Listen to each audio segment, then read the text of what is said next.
पाकिस्तानी समुंदर ज़लज़ले से लरज़ उठा। ज़लज़ले के झटके किस इलाके के करीब महसूस किए गए, आइए जानते हैं।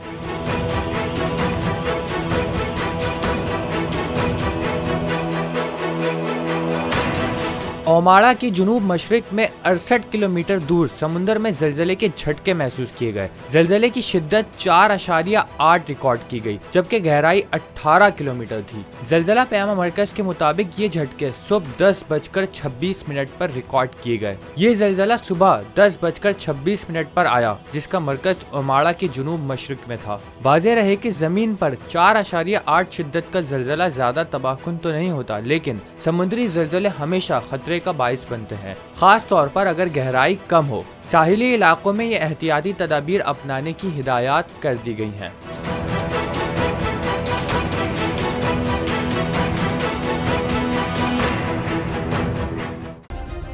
सब्सक्राइब करें और बेल दबाएं ताकि कोई खबर रह न जाए।